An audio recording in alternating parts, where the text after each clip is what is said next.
Hi everyone, it's Dr. Ramani. Welcome back to this YouTube channel on narcissism, narcissistic relationships, and healing from these relationships. So here's a question for you. Is there a way to understand a narcissistic relationship without having experienced it? What do you think? You can drop your answer into the chat. I wish there was. I have to say that increasingly it sometimes feels like the world is it's almost like three camps, or maybe four. The narcissists themselves, and even some of them will acknowledge they've been in these relationships. There's the people who go through it and get it. There are the people who go through it and don't get it. And then there are people who've never gone through it and just simply don't get it. If you're watching this channel, odds are you get it and you've been through it. But it can be incredibly painful. I am always quite surprised at the number of people out there who haven't been through narcissistic relationships. I talk about it and I kind of get like a little bit of a nod and a wide-eyed look. It's not a thing for them. Not in all of these cases is it because a person is narcissistic. Actually, quite the contrary. They just live in a world where it hasn't come up. I mean, all I can say is it's luck, right? It's going and buying the winning lottery ticket kind of thing. They may live in rather small worlds where they may have, they're surrounded by people where this isn't the case. They're protected from the world. They may have resources that protect them. Whatever it is, they don't see it. Many, many people who've been through narcissistic abuse will say, I've gone through it. It was an adult relationship that made me recognize that I had perhaps experienced it earlier in my life. They'll say, I'll do what I need to do to clean it up. Some people distance themselves from family. Some people end a relationship. Some people end a friendship. Some people quit a job. And they do that and they say, okay, I've managed to distance from this. But then they lift their heads and they say, wow, there's a lot of this going on around me. How did I miss this?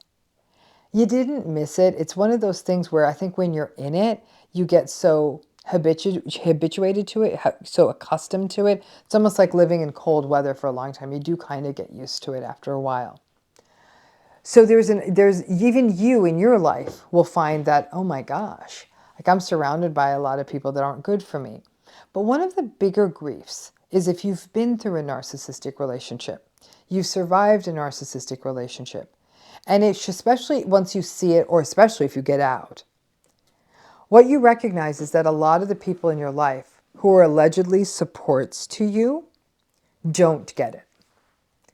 And so when you turn to them for support, or that you've left, or try to make any of that clear, they will maybe not be up in your grill and say, no, that's not true. But they may very well take the stance of, I don't know. Maybe it's not a narcissism thing. Yeah, you're out of it now. Who cares, really? So the million-dollar question really is there a way to recognize that this is happening to you without it happening to you? Is there a way to understand this without having had this happen to you? I think a big problem in the world is that we reward and we incentivize narcissistic patterns. These are people who make much more money than the rest of us.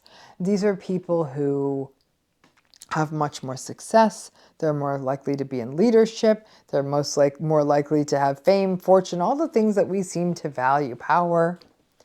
And so because it's so valued, we tend to really sort of fluff up around what's happening to this person. Well, they got to be a good person. They're so successful. They got to be a good person. They got all this going on. No, they don't.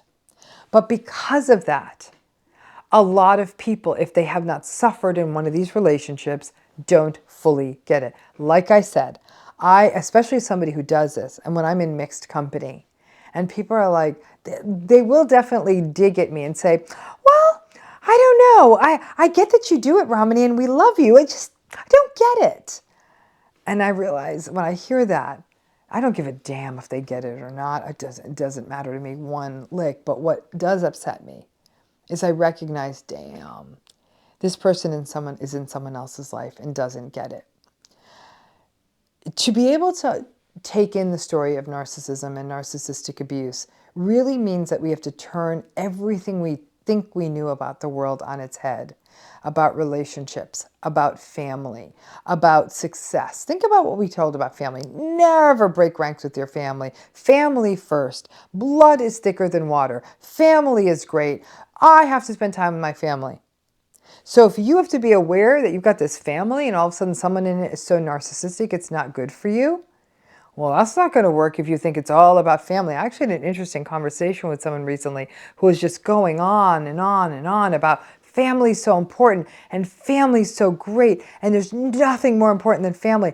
And this person had so many narcissistic people in her family. And I just sort of nodded politely because I felt so bad for her.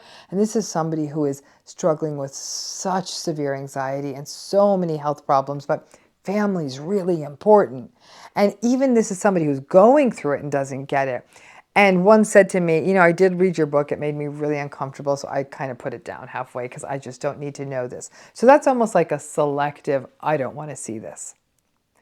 But for those of you who are going through this and are trying to find support from the people in your midst, and you're finding that it's spotty, that some people are able to say, I get this.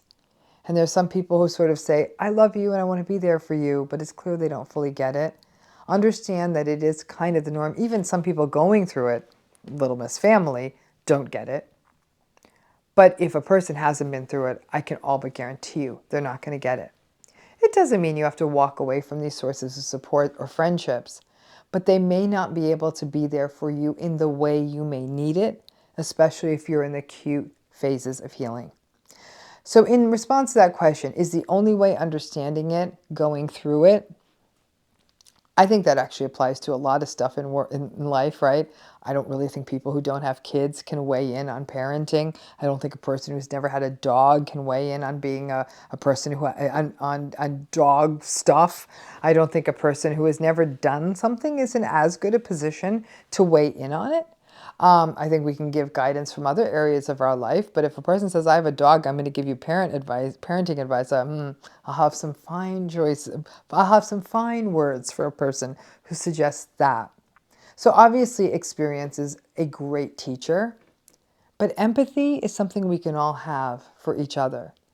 So for those of you, if there is someone watching this video who hasn't been through a narcissistic relationship, put some of that empathy on. And even if you don't get it, please understand that someone in your life has gone through something where in essence, their very essence was invalidated. And they were told, I'll love you if you simply become everything I need you to be. That's not a loving relationship. And for those of you who are healing from narcissistic relationships, whether you're in them or you're out of them, keep in mind that you may need to be very discerning about where you turn for support and more than anything, who you talk to, because it can really feel terrible to share all of this with somebody and be invalidated. So when you keep that in mind, that you need to do that, be discerning in that way, be discerning.